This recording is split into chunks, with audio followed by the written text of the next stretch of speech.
Para todos, muy buenos días. Bienvenidos a este webinar tan importante para nuestro nuevo programa de licenciatura en Educación Básica Primaria.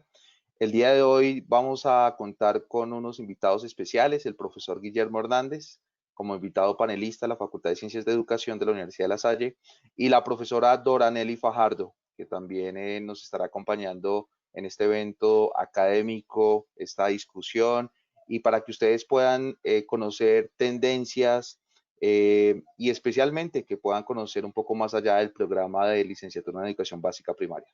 Bienvenidos a nuestros asistentes. Voy a saludarlos rápidamente a Liliana, Mauricio, a Andrea y especialmente personas que han estado con nosotros desde el primer webinar hace 3 semanas. Veo acá también a Cristina y a Marcos, entonces bienvenidos. Profesor Guillermo, bienvenido, muchas gracias por aceptar esta invitación. Usted que ha sido una persona muy cercana al programa, que es parte del programa, que ha desarrollado junto a la profesora Patricia Moreno un espacio académico que se llama Práctica Pedagógica desde el nivel 1 hasta el nivel 6 y que es un componente fundamental en todas las licenciaturas, especialmente en modalidad virtual. ¿Cómo ha estado? Buenos días.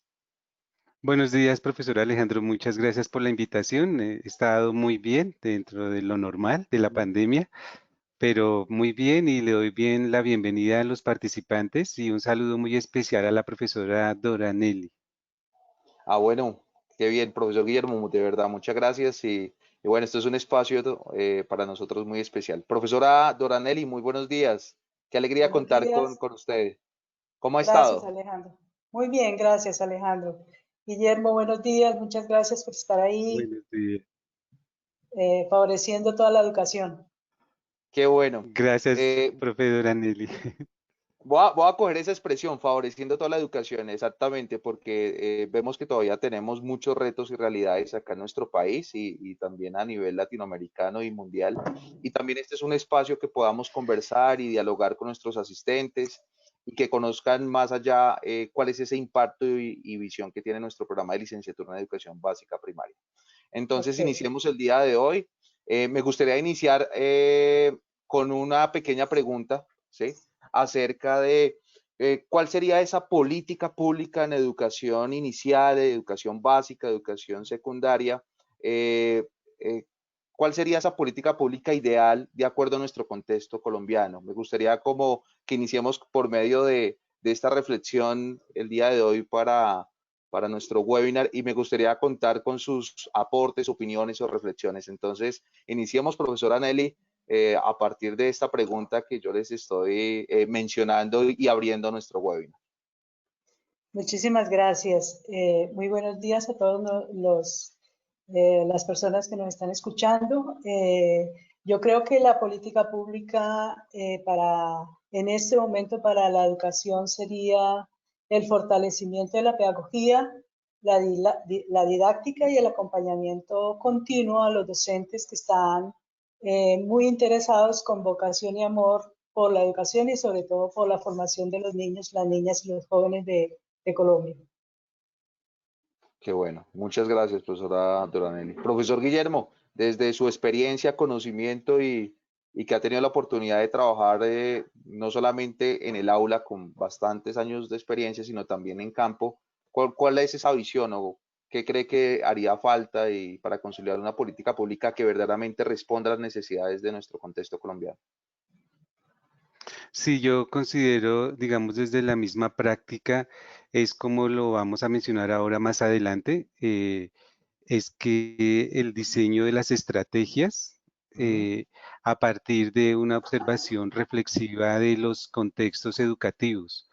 Sí, yo pienso que esa observación de los reflexiva de los contextos educativos nos permite justamente detectar las problemáticas que aquejan hoy en día la educación en Colombia y a partir de esa detección de esos problemas poder justamente involucrar a todos los agentes educativos en esa solución mediante la búsqueda de unas estrategias, como lo decía la profesora Nelly, unas estrategias también pedagógicas, didácticas, que propendan por el mejoramiento de la educación de los niños y de los jóvenes en el país.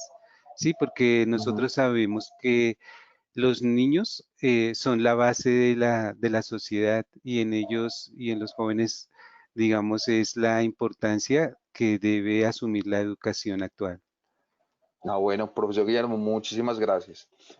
Ya como damos inicio, la profesora Oranelli nos trae un tema muy pertinente que está relacionado con nuestro programa de licenciatura en educación básica primaria. Vamos también a escucharla y los invitamos a que puedan realizar sus aportes a partir del chat o alguna pregunta. Estaremos muy pendientes para poder también socializarla y dar respuesta a esas inquietudes. Entonces, profesora Anelli, este auditorio virtual es suyo, puede empoderarse, puede generar toda una reflexión, aportes y de verdad un ambiente académico, que eso es lo que necesitamos todos nosotros como docentes. Adelante, por favor. Gracias, muchísimas gracias. Yo he tocado un tema que me parece súper importante, que lo estoy pensando y trabajando desde hace ya varios años, y es la pregunta por el sentido de ser maestro. Yo soy maestra de vocación, con el corazón, con el amor, con la mente, con todo. Y con base en esa formación que he tenido, porque también fui normalista, licenciada, y soy maestra así como se dice, maestra lasallista, Sí. porque lo tengo y lo vivo en el corazón. Entonces me preocupo por que el maestro que toma la decisión de trabajar con los niños, con las niñas, con los jóvenes, esté convencido y lo viva intensamente con pasión y con compasión y comprensión. Entonces, la pregunta por el sentido de ser maestro es una pregunta que nos permite mirar cuál sería la cualificación pedagógica de los maestros aspirantes a la licenciatura en educación primaria, en este caso y en este contexto, para fortalecer su propia identidad y el reconocimiento de sus trayectorias, de su cultura escolar, teniendo en cuenta el significado y el sentido de cada momento de la vida. Un maestro que llega a la licenciatura, que llega joven, joven de espíritu, llega con mucho entusiasmo y está convencido de trabajar con la infancia.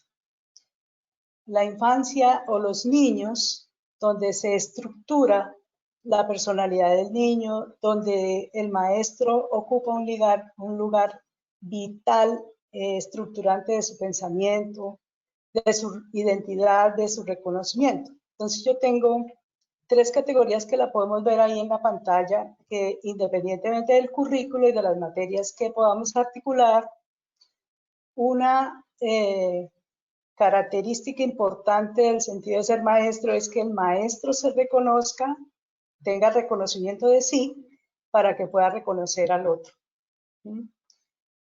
La otra categoría básica es el desarrollo del pensamiento y la construcción de su propia identidad como maestro, y que sea muy detallista, le ponga la atención y la responsabilidad al cuidado.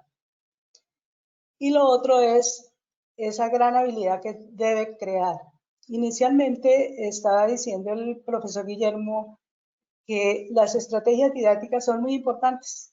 Claro que sí, pero la capacidad de creación es la que le permite al maestro diseñar en cualquier rincón del país unas estrategias distintas de acuerdo al contexto para que puedan los niños acceder al conocimiento.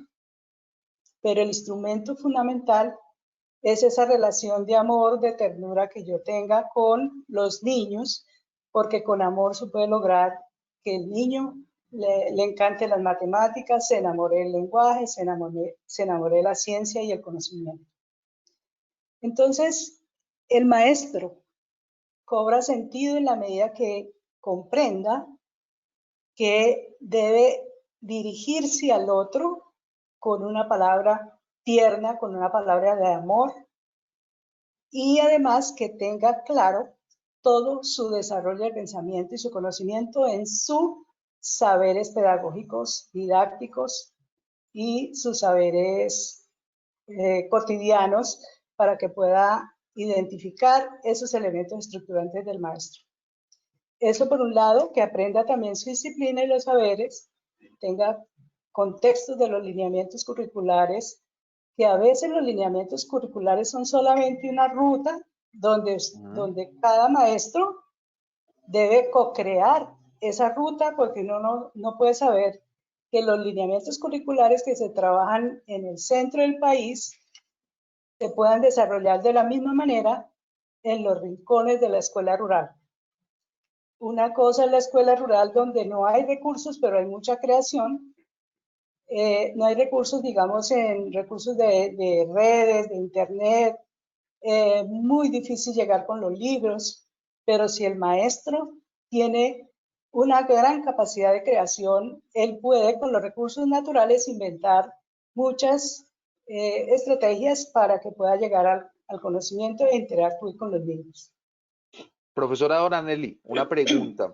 Acá nos invita sobre el quehacer del maestro, el ser maestro como algo muy especial, algo muy importante. ¿Cuál sería esa clase de pensamiento que debería tener ese maestro? ¿Qué tipo de pensamiento? ¿Crítico, reflexivo, creativo, innovador?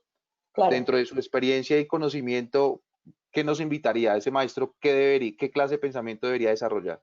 Como el maestro ya es una persona grande, ya debería tener un desarrollo de pensamiento Mm, lógico, crítico, ¿sí? Y todas las características del pensamiento, pero inicialmente el pensamiento y la acción, que es una relación donde uno construye el currículo con los niños, entonces lo importante es desarrollarle las primeras habilidades de pensamiento a los niños, ¿sí? Para que cuando ya esté más grande pueda tener una mirada reflexiva y crítica de las cosas que ujú. hace para co-crear nuevas situaciones o innovar, ¿sí? Nuevas cosas, pero sí lo ideal sería que el maestro llegue con un desarrollo de pensamiento crítico para que pueda co-crear unas didácticas y una pedagogía crítica alrededor de lo que está sucediendo. Y hoy día el Claro. reto es mucho más desafiante. Hoy nos quedamos sin piso y sin techo. La escuela está en la casa. Entonces los retos son mucho más grandes y hay una cantidad de complejidades que desatan. Lo más importante es no perder la esperanza. Muchas gracias. ¿Otras preguntas? No, no sé si el profesor Guillermo quiera también preguntar. Acá es un espacio de compartir, dialogar. Entonces, pues, no sé si el profesor Guillermo desea aportar algo, hacer alguna pregunta. Sí, pues yo Perfecto. comparto las Adelante. ideas de la profesora Nelly, comparto mucho porque pienso que cuando uno decide el campo de la docencia y decide ser docente, es una elección de vida y quizás uno a través de la propia vida, cuando uno elige ser docente, es justamente para no repetir las historias tristes de nuestro país con Claro. los niños y con los jóvenes, porque muchas veces nosotros hemos sabido de alguna manera u otra cómo los niños de nuestro país no han tenido como las mejores oportunidades en sus procesos de aprendizaje. Y ahí juega un papel muy importante el docente. Entonces, cuando uno decide ser docente, y tener ese contacto con los niños, con las niñas, con los jóvenes, es una elección de vida y es para hacer las cosas bien, para hacer, digamos, de la educación un espacio y un lugar para vivir, para que los niños tengan esa esperanza y ese sueño por la vida. Muchas gracias, profesor Guillermo. Adelante, profesora Dora. Continúe. Gracias. Nos devolvemos a la Claro, primera diapositiva, por favor. claro, sí, señora. Gracias. Acá quisiera hacer una síntesis en el sentido en que una pregunta fundamental que todo maestro nos debemos hacer es ¿cuáles serían los elementos estructurantes de un maestro?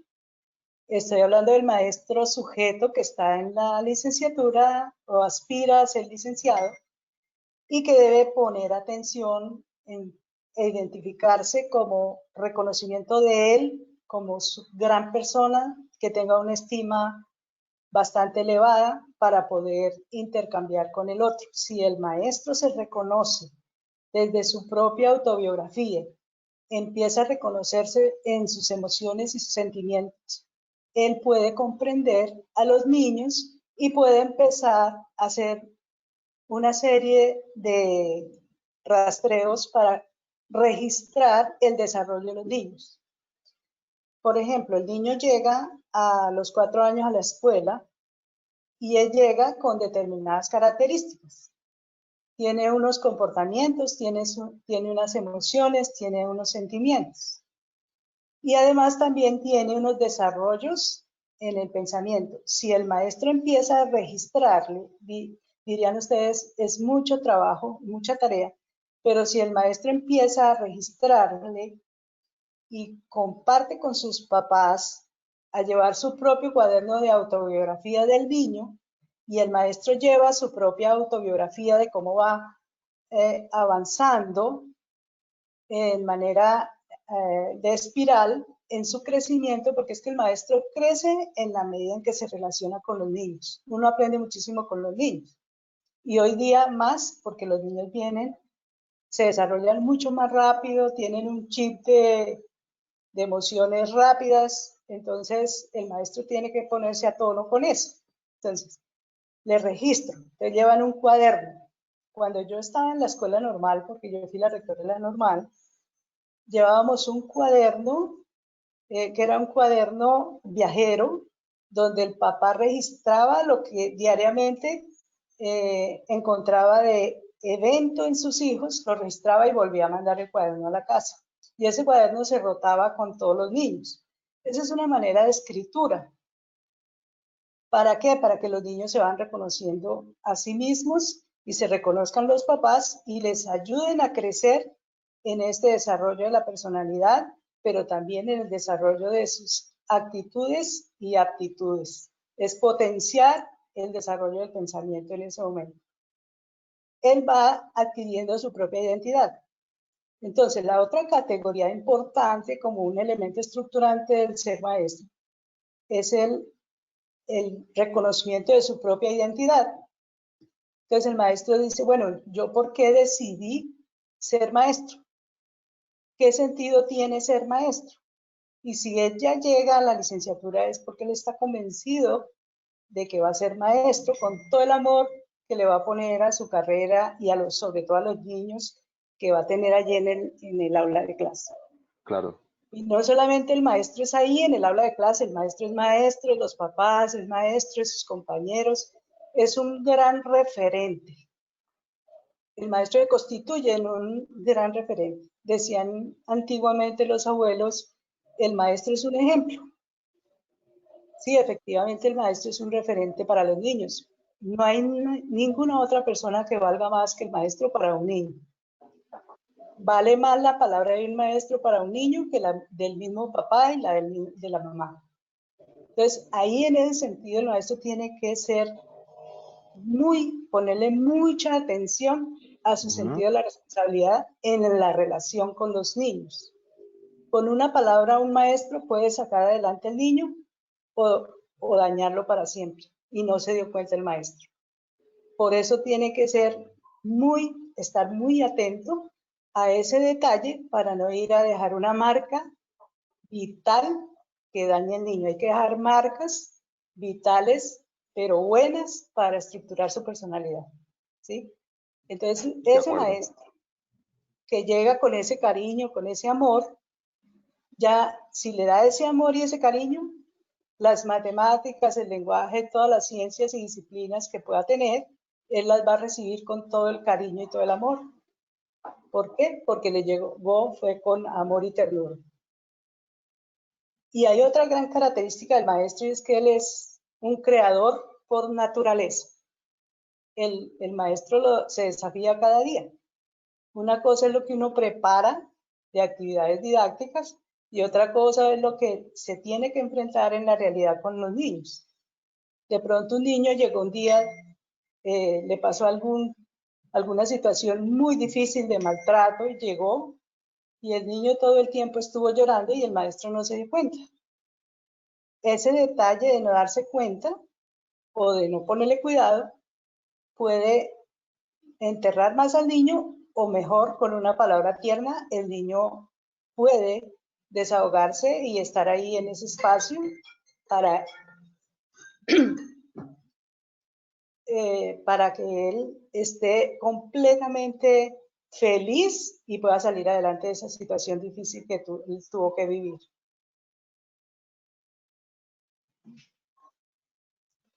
Bueno, hago una pausa para pensar, para que ustedes, los queridos oyentes, puedan hacer alguna pregunta, hacer alguna intervención o contravertir. Tienen la palabra. Claro, claro. Profe Dora, ellos ya los invitamos para que lo puedan realizar las preguntas al final de su presentación y dejamos Ok. ya todas esas inquietudes y aportes y yo les voy transmitiendo a nuestros panelistas. Adelante, Listo. profe Entonces, Dora. gracias. La Ujú. situación actual en este momento tan difícil es una situación muy compleja y totalmente inédita. Nunca en la vida de la historia colombiana había pasado una pandemia donde tuvieran que suspender las clases durante un año. Entonces, eso a mí me ha hecho pensar muchas cosas, sobre todo pensar en la escuela, ¿sí? Y brotan muchos dilemas. ¿Cuántos maestros están en la casa ya pensando en que no van a tener la relación con sus niños en una situación muy compleja, muy difícil? Pero en estos Ujú. momentos lo que tenemos es que pensar a partir de la esperanza. No podemos eh, darnos el lujo de desesperarnos en esta situación compleja. Al contrario, hay que hacer una reflexión de pensar la educación para construir otros modos de enfrentar la situación y construir una vida y una sociedad mucho más amigable, más ecológica, más solidaria, en fin, más humana y más ética. Todo lo que está pasando nos está dando un aprendizaje, una lección que debemos aprender, y eso también hace que los paradigmas de la pedagogía y la didáctica cambien. Es que esta oportunidad de este año nos hizo fue pensar primero para actuar. Y en este momento nos estamos haciendo las preguntas fundamentales frente al currículo. ¿Qué necesidad? ¿Cuáles Ujú. son esas preguntas fundamentales que debemos hacernos para construir unos currículos distintos? ¿Es el tema de contenidos? ¿O es el tema de preguntas fundamentales sobre desarrollo de maneras de pensar? Tenemos un enfrentamiento ahorita de la palabra y el silencio. No tenemos estudiantes para conversar cara a cara, ¿sí? Ujú. Pero eso también nos está dando unas nuevas posibilidades. ¿Sí? Tenemos muchas formas para pensar. Y en estos tiempos donde el lenguaje ha tenido que hacer un alto en el camino, la palabra se ha quedado en silencio para poder entrar a trabajar desde lo virtual, pero la virtualidad no le llega a todos los rincones de la escuela. Entonces hay muchos niños que se nos quedaron sin maestros, sin la voz del maestro, y entonces ahora sí la sociedad dice, el maestro es muy importante en la escuela. Entonces fíjense que eso De también es muy acuerdo. positivo. Eso es muy positivo. El maestro nunca dejará, ni nadie lo reemplazará, porque, y hoy más que ninguna otra época, se reconoce que el maestro es necesario en todos los espacios escolares y de cara a cara. La interacción de ese maestro es importantísima en la escuela, esté donde esté, en cualquier vereda del país. Hay que pensar también en las preguntas del currículo, porque las preguntas del currículo no son preguntas de contenidos, son preguntas sobre desarrollo de pensamiento. Y aquí estoy hablando de desarrollo no solamente para poder desarrollar el pensamiento crítico, tenemos que pasar por ciertas y determinadas fases según el desarrollo de los niños. Como son maestros de primaria, licenciados en primaria, se debe saber cómo es que funciona el cerebro, cómo es que funciona, cómo aprenden los niños, cómo aprendo yo como adulto, pero también cómo aprenden los niños. Y en ese sentido hay que hacer preguntas fundamentales frente a las matemáticas, frente a las ciencias, frente al lenguaje, frente a la vida, frente a la realidad. Y desde ahí crear unas situaciones, ¿sí?, que puedan producir unos impactos en ese desarrollo de los niños. Entonces yo considero que habría que desarrollar 4 categorías básicas. Antiguamente se llamaban en el currículo dimensiones, pero hay 4 categorías básicas que podríamos desarrollar. Por un lado, el pensamiento, desarrollo del pensamiento. Por otro lado, el desarrollo de la atención, el desarrollo o la atención a las emociones y los sentimientos, y por otro lado, el desarrollo de la creación para poder crear e innovar nuevas posibilidades. Ahí cobran importancia todas las áreas que están centradas en el desarrollo de la investigación en la licenciatura, pero también cobran importancia en la articulación de todas las otras áreas que se ofrecen en el currículo, ¿sí? Y a medida que va avanzando, pues uno va analizando cuál es el tema del contexto y la realidad que hoy día debemos vivir y co-crear. ¿Cuál sería esa ventaja de la virtualidad, sabiendo que estamos viviendo una cuarentena, sabiendo que estamos viviendo una pandemia? ¿Y cuál es esa invitación a los docentes innovadores, a los docentes que nunca se dan por vencidos y quieren desarrollar diferentes ambientes de aprendizaje? ¿Cuál sería ese aporte que hace la virtualidad, profesora Doranel? Claro, la virtualidad es súper importante, no solamente en estos momentos de pandemia. A mí me encantaría que la virtualidad llegara a todos los rincones del país. Y ese es un aprendizaje que nos ha mostrado la realidad en el desarrollo de la escuela, porque resulta que hoy día sí se han dado cuenta que en muchas veredas, en la escuela rural, no hay conexión. Y entonces todos los problemas que se han venido visibilizando porque no hay conexión. Entonces, eso es una ventaja que hoy nos demos cuenta y que por lo menos la política pública esté atendiendo, es que las redes lleguen a todos los rincones de la escuela. La virtualidad es una herramienta que tiene mucho apoyo, es un apoyo y un instrumento para el maestro, y además, como es visible, es muy, donde funciona perfectamente, es interactiva y a los niños y a las niñas les llama poderosamente la atención. ¿Qué hay que hacer con ello? Hay que hacer uso de la tecnología de manera inteligente, de tal forma que la tecnología y las redes se conviertan en una herramienta para interaccionar de otra manera, ¿sí? Que sepa con responsabilidad utilizar y con compromiso que las redes y el establecimiento de redes con los amigos pueda construir una vida social distinta, amigable, en lugar de utilizar las redes en otras situaciones. Es una situación también compleja porque Claro. se tendría que trabajar determinados valores para poder descodificar unos códigos que están ahí ocultos y que hace que los niños también construyan unas rutas que no son convenientes. Pero si la tecnología, la virtualidad se utiliza como una herramienta de crecimiento, eso es maravilloso. ¿Sí? Y especialmente Facilita. porque nuestra licenciatura, claro, usted lo mencionaba, porque nuestra licenciatura en educación básica primaria, su modalidad es 100% virtual, ¿no? Sí. Que eso nos da un privilegio que usted mencionaba, que puedan acceder a nuestro programa personas que no estén cerca de las zonas rurales o urbanas y que estén en otras zonas y que puedan realizar sus estudios y formación, ¿no? En el campo de la licenciatura. Sí. Muchas gracias, profesora. Sí, Estaba mirando, sea adelante, por favor. yo quisiera compartirles una experiencia. Claro.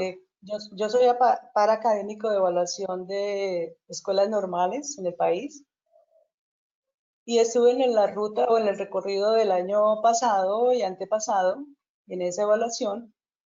y visité escuelas normales rurales como la del Quibdó, y uno observa que hay unas limitaciones enormes, pero que los maestros que se forman en las escuelas normales hacen todo lo posible para crear nuevas cosas para esos niños que no tienen absolutamente nada, ni siquiera tienen conexión. Pero sí sería maravilloso que, como hoy día se dieron cuenta que no había conexión, que allá en esas zonas donde no hay la conexión, tengan la posibilidad de otros medios, por ejemplo, online, en CDs, o de otra manera transmitir el conocimiento y compartirlo de otra manera, haciendo como si fuera vivo la situación.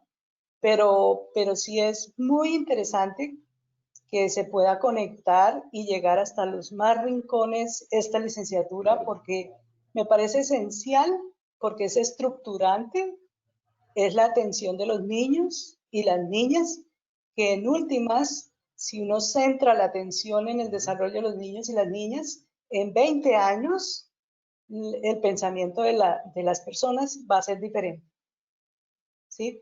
Van a tener otra mirada distinta, van a tener otro sentido de vida, mucho más amigable con la sociedad, porque ya estamos en esa crisis y tenemos que ser más ecológicos, más solidarios y una sociedad distinta. ¿Sí? Que dejemos unas marcas vitales, esas marcas vitales que permitan que construyamos una sociedad amigable, una sociedad diferente. Esas marcas vitales, ¿cómo se puede evidenciar en los contextos educativos? No solamente los docentes, los estudiantes, sino también las familias. ¿Cómo se podría evidenciar? Hay una situación difícil que es, por ejemplo, el maltrato, la relación de la familia, de los padres. El padre-madre, que es la madre hoy día, no hay padre, ¿sí? Deja, por todas sus emociones y sentimientos, dejan en los niños unas marcas que son muy negativas, y esas marcas se convierten en unos miedos y de desesperanza. Entonces, ¿qué podemos hacer nosotros como maestros? Hay una experiencia muy interesante con los maestros rurales que están practicando en el Quibdó. Hablo del Quibdó porque es la zona muy complicada para llegarle a los niños. Entonces ellos organizan unos campamentos, unos internados, hacen campamento y concentran las familias, papá y mamá, o el hogar, o los abuelos, los concentran en el campamento, y las niñas hacen las prácticas con el papá, la mamá y los niños, y los forman, les ayudan a construir unas relaciones amigables, de ternura, les enseñan a querer y amar a sus hijos, ¿sí? Y después de que hacen eso, entonces los papás y las mamás acompañan a los practicantes durante 20 días, cada 3 meses, hacen esos campamentos, que eso es una experiencia maravillosa que me llamó a mí la atención, y los papás se van felices y dicen, bueno, ¿y cuándo va a llegar el siguiente campamento? Porque es allí donde ellos de verdad interactúan, cocinan juntos, aprenden a amar a sus hijos, y no solamente a sus hijos, sino al grupo de los niños que tienen allí. Aprenden de todo, hacen la huerta, hacen de todo. Y se van felices para su casa y vuelven en 3 meses de nuevo al campamento, evalúan todo lo que les pasó, y se ven los cambios fácilmente. O sea, eso no se conoce porque eso no se publica, pero realmente ellos viven una experiencia muy interesante. La escuela, la educación rural es un aspecto que uno debería ponerle muchísimo más cuidado, porque cuando uno está trabajando en la ciudad no se da cuenta de lo que está sucediendo en el campo. Y la enseñanza en el campo, como pedagogía como didáctica es mucho más rica pedagógicamente, ¿sí? Pero sí maravilloso recoger, filmar, pasar por la educación virtual, todas algunas de esas experiencias para contársela y compartirla con los demás maestros que están formando. ¿Qué significa una marca vital? Una marca vital es esa marca que es imborrable, lo que hablaba Morán, esas marcas Sprinter que decía que son como los tatuajes, ¿sí? Son tatuajes imborrables que hacen que la personalidad de tal o cual persona sea de esa manera. Y como hay que hacer esas marcas es que, por ejemplo, la marca de la felicidad, de que nadie me robe la paz, pase lo que pase, para que el niño sea feliz, pues hay que trabajarle sobre la esperanza, sobre la felicidad, sobre la forma o la relación con el otro y ponerle mucho cuidado a esa situación tierna, de amor, de, de relación distinta para que el niño crezca en un ambiente sano y no sea violento. ¿Sí? De acuerdo. Profesora Doranelli, muchísimas gracias de verdad. Ya algunos participantes nos están por el chat compartiendo sus opiniones y algunas preguntas que vamos ya a, a contestar al final de la sesión. Entonces le damos Claro la que sí. bienvenida al profesor Guillermo, que también nos trae un tema fundamental dentro de nuestra licenciatura de Educación Básica Primaria, que es la práctica pedagógica. Él junto con la profesora Patricia Moreno desarrollaron un proceso muy importante, teniendo en cuenta pues unas referencias nacionales, a nivel local, distrital y especialmente a nivel regional. Profesor Guillermo, todos nosotros lo escuchamos. Adelante, por favor. Bueno, gracias Alejandro. Sí, en la universidad hemos pensado que cuando los estudiantes ingresan a hacer una licenciatura, ese conocimiento que van adquiriendo a lo largo de su carrera debe estar íntimamente relacionado con su práctica pedagógica. Es decir, que los saberes y las disciplinas de las que hablaba la profesora Nelly deben contextualizarse y deben orientarse hacia la práctica para establecer una relación muy fuerte, una relación recíproca muy fuerte. Entonces, por eso se ha pensado que la práctica pedagógica está muy ligada justamente con esa formación disciplinar. Y entonces nosotros hemos pensado, digamos, en una secuencia que dé cuenta de esa relación. Por eso, en los 6 cursos de la práctica pedagógica, nosotros hemos preparado, digamos, por cada práctica pedagógica un paso fundamental. Entonces, en este primero que ustedes están viendo aquí en la pantalla, como yo les indicaba, en la práctica pedagógica 1, nosotros partimos de una reflexión, de una observación reflexiva, siempre. Nosotros que venimos de un contexto determinado, muchas veces llegamos a la universidad y ese contexto del que nosotros venimos no ha sido visto por nosotros mismos de una manera reflexiva.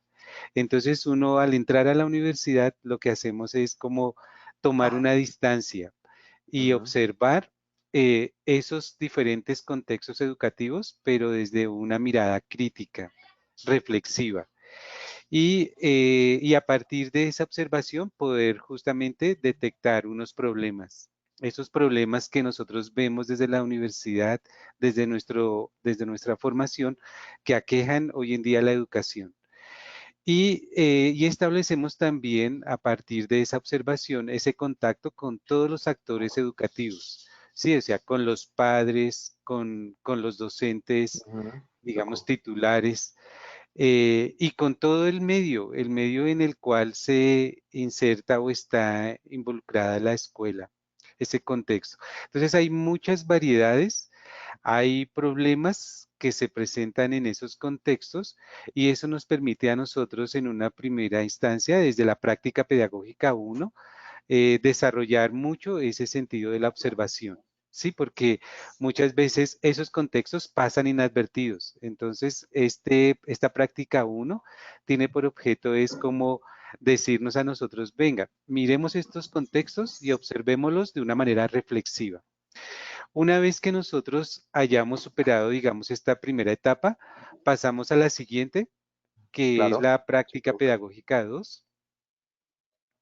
Y aquí en la práctica pedagógica 2, entonces, a partir de estas problemáticas, nosotros comenzamos a establecer o a diseñar esas herramientas metodológicas para justamente con esas herramientas metodológicas lograr la comprensión, el análisis y las soluciones de esas herramientas.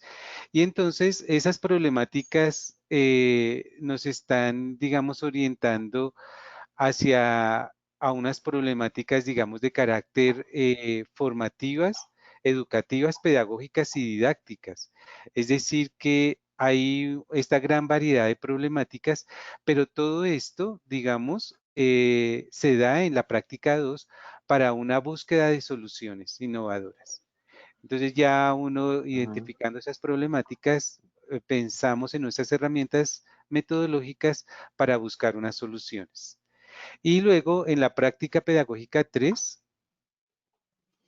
en esta práctica pedagógica 3, ya nosotros vemos que aquí ya se retoma nuevamente esa figura del estudiante como un observador participante, ¿sí? Que está como dispuesto a identificar justamente esas condiciones del contexto, esas características de la comunidad y las problemáticas y las condiciones en las que se presentan.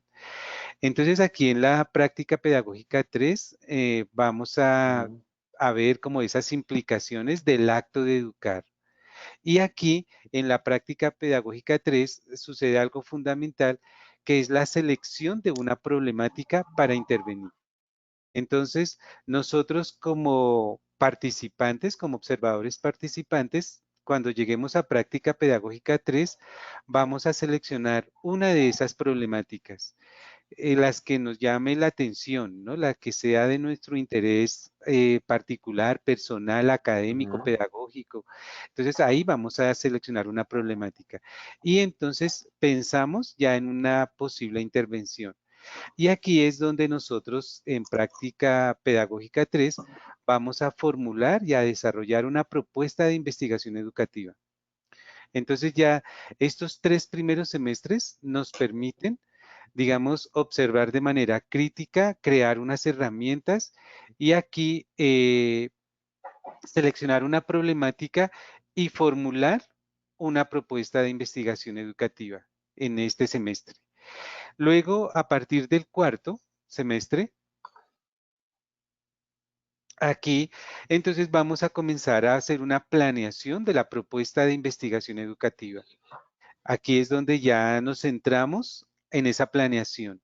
Es decir, que ya uno ve cómo este proceso va Ujú, concretándose mucho más.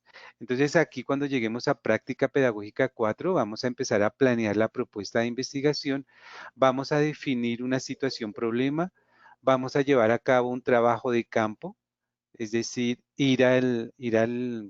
a esos contextos que habíamos identificado y vamos también a establecer o a identificar y a describir esos patrones culturales en los que puede tener cabida esta propuesta de investigación. Ya en práctica pedagógica 5, la siguiente, sí, muy bien. Entonces aquí ya comienza es propiamente la intervención. Pero en esa intervención, los estudiantes siempre van a tener ese acompañamiento pedagógico. Es decir, ellos van a hacer, a llevar a cabo ese acompañamiento pedagógico en la educación formal y en la educación media. Y aquí en este contexto de la educación formal, nosotros vemos ujú. que vamos a tener en cuenta esa contextualización y reconocimiento de la institución educativa y de su PEI, del proyecto educativo institucional de la institución y de la comunidad. Y de este acompañamiento pedagógico, pues, por ejemplo, nosotros que vamos a hacer esa intervención, vamos a llevar a cabo esa gestión escolar, lo que compete, digamos, propiamente como nosotros como maestros o como personas que intervenimos en la práctica pedagógica, vamos a llevar también una gestión en el aula, también de acompañamiento a los docentes titulares y a la intervención propiamente, y vamos a sistematizar justamente todo este recorrido que hemos iniciado. Entonces, la práctica pedagógica 5 se caracteriza justamente es por esa intervención que hacemos y por el acompañamiento pedagógico. Sí, entonces no vamos a descuidar. Y finalmente, en la práctica pedagógica 6, seguimos con esta intervención, continuamos con nuestra gestión escolar y de aula, y también le damos como esa prioridad al trabajo de grado. Sí, entonces aquí es cuando nosotros podemos decir que llevamos a cabo esa relación entre la teoría y la práctica. Como la profesora Doranelli lo apuntaba hace un momento, esa disciplina y esos saberes que nosotros vamos adquiriendo a lo largo de nuestra formación en la universidad, entonces nosotros lo relacionamos con la práctica pedagógica. Es decir, nosotros tomamos esa formación disciplinar que es muy importante porque cuando nosotros vamos a la práctica, esa formación debe ser consistente en cada uno de nosotros, porque nadie puede enseñar lo que no sabe. Sí, nosotros tenemos por eso que procurar una formación disciplinar, una formación didáctica, una formación pedagógica que se evidencie justamente y fortalezca esa práctica pedagógica. Y una vez que nosotros lleguemos a esta práctica pedagógica 6 mediante todo este proceso que se plantea en estos 6 semestres, Sí. entonces seguramente nosotros vamos a lograr una resignificación de la realidad educativa. Sí, porque vamos a conocer en este proceso esas problemáticas y vamos a plantear unas soluciones innovadoras para justamente poder mejorar la educación en nuestro país a partir justamente de la acción asertiva de los futuros docentes de estas licenciaturas en la universidad, en nuestra Universidad de La Salle. Entonces, digamos, este sería como el recorrido en el que se conjuga justamente la práctica pedagógica con el trabajo de grado, con ese proceso investigativo fuerte. Entonces, pues ahora sí les quisiera darle la palabra para escuchar algunas inquietudes, preguntas de los Perfecto. participantes a la profesora Profesor Nelly. Guillermo, muchísimas gracias. Por parte mía, tengo dos preguntas, no solamente al profesor Guillermo como invitado panelista, sino también nuestra otra invitada, la profesora Doranelli.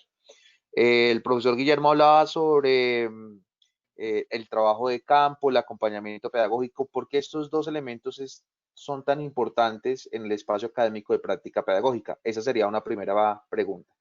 Y la siguiente pregunta, ¿por qué se está hablando de soluciones innovadoras? ¿Cuál es ese diferenciador? ¿Por qué esas soluciones innovadoras? Y antes de que me responda, estimado profesor Guillermo, queremos darle saludos a Julián, que ha estado con nosotros desde el inicio, a John Alexander, está con nosotros Zulma, Zuley también, y les voy a compartir algunos comentarios de ellos. ¿Sí? Nuestros asistentes comentan, aún más en las realidades de cada comunidad, en la ruralidad, es maestro, es un todo, conjuga muchas profesiones para convertirse en el centro de esa comunidad. Eso es algo que nos están compartiendo nuestros asistentes, algo importante. Muy bien. Voy a compartir también, acá también quién hizo, eso lo escribió Julián, muy bien. Julián también dice, excelente tema que se está abordando. Muchas gracias, Julián. Zulay nos responde, buenos días. El desarrollo de la práctica pedagógica para los estudiantes. Un segundito, por favor. El desarrollo de la práctica pedagógica para los estudiantes que ejercemos en una institución educativa, ¿cómo se articula? Esa es una pregunta. Nuevamente la repito, el desarrollo de la práctica pedagógica para los estudiantes que ejercemos en una institución educativa, ¿cómo se articula? Entonces, ya ahí puse sobre esta sesión y sobre este diálogo y vamos a dar respuesta pues a nuestros estudiantes. Entonces, adelante. La idea es que estemos acá en diálogo colegiado y estamos también escuchando a nuestros asistentes. Sí, yo considero que, digamos, el trabajo de campo y esas soluciones innovadoras Ujú. justamente es a partir de esa intervención que el mismo estudiante, practicante, el mismo estudiante de la licenciatura pueda llevar a cabo. Es decir, con la práctica pedagógica y con su proceso de investigación, lo que se busca es justamente dar, que tenga un impacto la investigación y que su práctica pedagógica, por ejemplo, cuando esté con los niños, con las niñas, con los jóvenes, sea, además de estar ahí con ellos en esa interacción, de poder enseñar y de aprender algo con los niños y los jóvenes, es también que se tenga la capacidad para detectar los problemas. Porque muchas veces, por ejemplo, nosotros cuando hemos asistido a los colegios, no se trata de cumplir un requerimiento de la universidad, de que si un estudiante de la licenciatura debe llevar a cabo su práctica y su trabajo de grado, no es solamente un requisito que un estudiante diga, sí, tengo que ir a un colegio, tengo que ir a un lugar y hacer una práctica. No, no es solamente eso. Es que el estudiante pueda consolidar unas capacidades y unas habilidades para observar, para detectar problemas y que cuando uno observe y detecte problemas, esa formación disciplinar que uno tenga se ponga en juego. Por ejemplo, si yo estoy estudiando un espacio académico relacionado con el lenguaje y yo voy a hacer mi práctica a un colegio en una zona particular de nuestro país, entonces con ese conocimiento que yo tengo disciplinar sobre el lenguaje, entonces yo voy allá y observo que hay niños, por ejemplo, que no se expresan bien, que tienen un léxico reducido. Y entonces uno tendría que a partir de la observación preguntarse, bueno, ¿y por qué los niños hablan así? ¿Por qué este niño le cuesta tanto trabajo expresar lo que piensa, lo que siente, lo que sabe? ¿Por qué? Y si yo he estudiado algo en la universidad sobre el lenguaje, pues ese conocimiento es el que yo tengo que relacionar con esa problemática. Y ahí la investigación toma sentido, porque entonces yo puedo empezar a investigar una problemática relacionada con el léxico restringido que tienen los niños. Y entonces, pero eso yo lo puedo descubrir a partir justamente de ese trabajo de campo que yo estoy haciendo.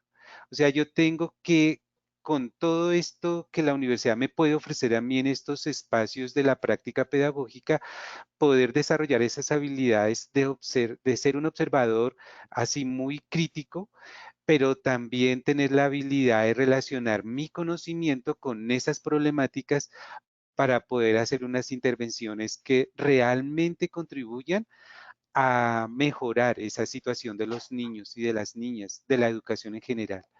Por eso, esas innovaciones pueden tener lugar uno puede decir que sean unas soluciones innovadoras porque es justamente a través de un proceso de investigación como uno puede detectar esos problemas y que a partir del conocimiento que yo voy adquiriendo en la universidad en todos los campos, yo pueda efectivamente dar una solución que ayude no solamente a los niños, sino a su misma comunidad en la que se encuentra.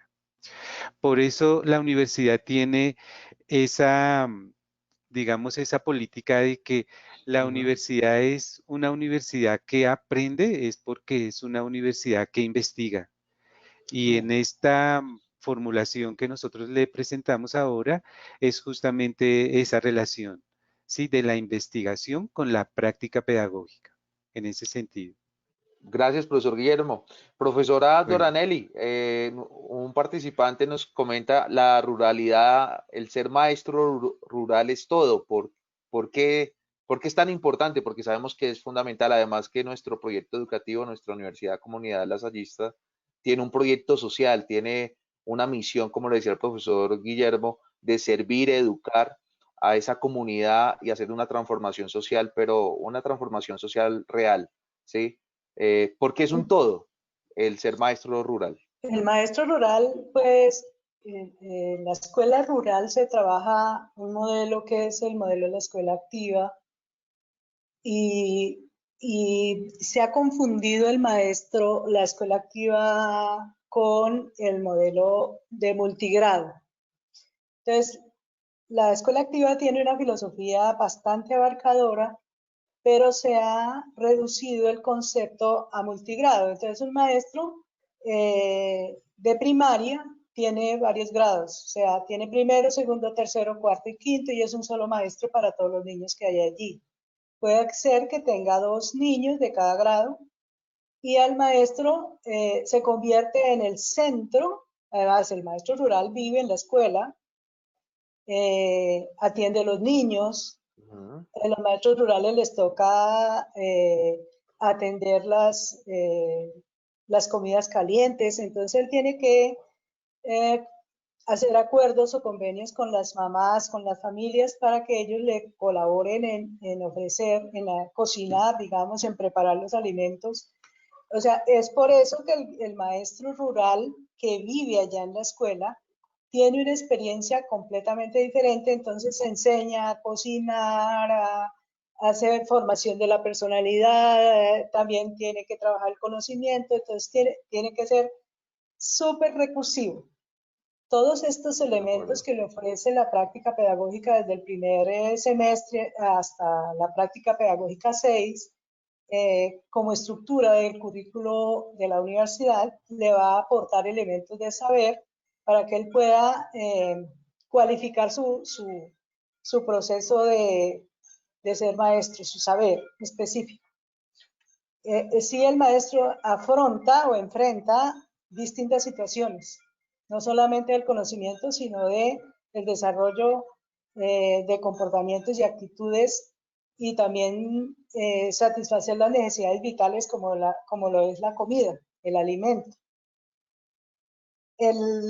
Yo quisiera no solamente centrarme en sino en una pregunta que me parece interesantísima que hicieron, y es cómo se articula la práctica en un centro donde un maestro está trabajando en el aula de clase con el desarrollo de la práctica propuesta por la licenciatura. Claro. En la articulación hay 2 conceptos que son 2 categorías fundamentales, que son la coherencia y la consistencia. Y entonces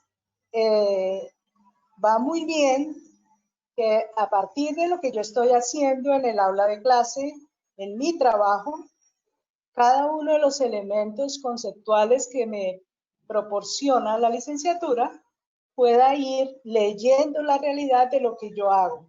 Ese es el primer elemento que dice en el primer semestre, observación participante. Yo debo observarme también qué es lo que estoy haciendo, y también hacer los registros para que poco a poco pueda leer esa realidad que estoy encontrando, para ver cómo puedo hacer cada día más coherente mi práctica, enriquecida con el conocimiento o con el saber que me aporta la universidad.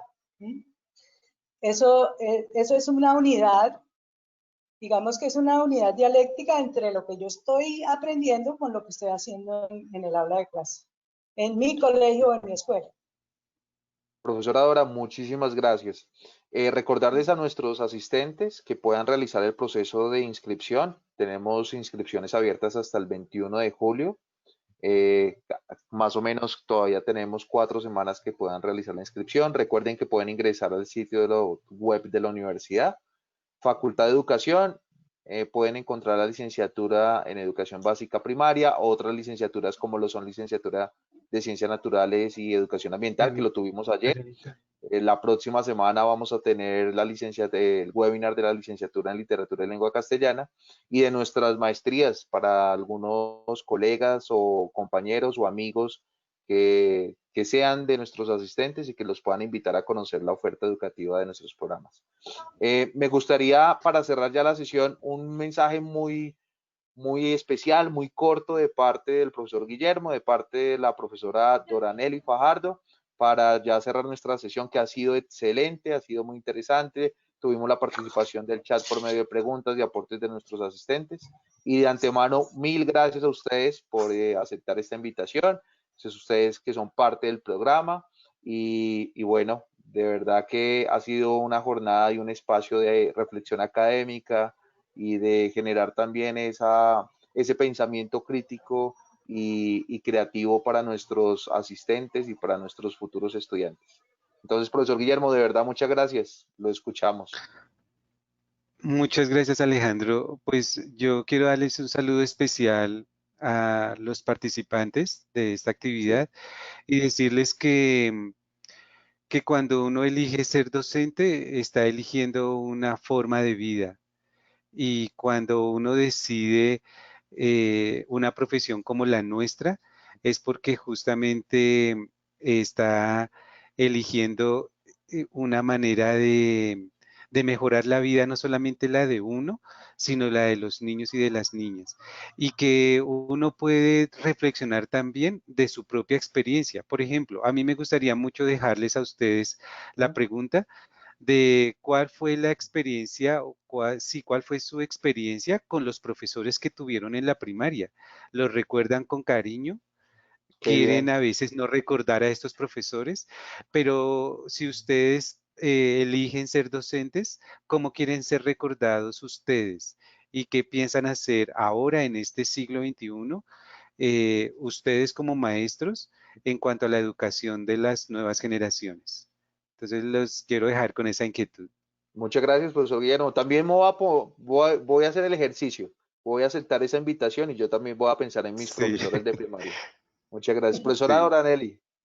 Sí, ese ejercicio que propone Guillermo de qué marcas vitales nos dejaron nuestros Sí, maestros es importantísimo para empezar a escribir nuestra propia autobiografía. Mi mensaje es el siguiente: nuestra labor, queridos maestros, que transita entre la mediación que genera la reflexión sobre la vida del maestro en el aula o fuera de ella, en la escuela, en la casa, el contexto y la socialización cara a cara o virtualmente, para aprender a interiorizar las normas, los valores, los comportamientos, los sentimientos, las emociones, los conocimientos que caracterizan la cultura escolar en el contexto y la realidad, adquiere nuevo sentido de ser maestros. qué Muchísimas bien. gracias, queridos estudiantes, aspirantes, queridos colegas, de verdad por haberme invitado. Siempre sí, estaré muchas ahí Un gracias. gusto, muchas para gracias. contribuir a formar cada día mejores maestros. No, a ustedes Sí, muchísimas gracias y especialmente a nuestros aspirantes, a nuestros asistentes, participantes y nuestros futuros estudiantes y maestros, ¿no? Porque esos van a ser nuestros colegas. Invitarlos a ustedes. Cualquier duda pueden, por favor, escribir a los correos que pueden encontrar ahí en el sitio web de la Facultad de Ciencias de Educación. Muchas gracias también al área de admisiones que nos acompañó Mari, que es la persona que siempre nos está apoyando. Muchas gracias. Y a Oscar desde el área de mercadeo. Bueno, un abrazo, que tengan un excelente fin de semana. Hasta luego. Gracias, gracias. gracias, Un gracias. saludo para todos. Hasta pronto. Gracias a Gracias. todos.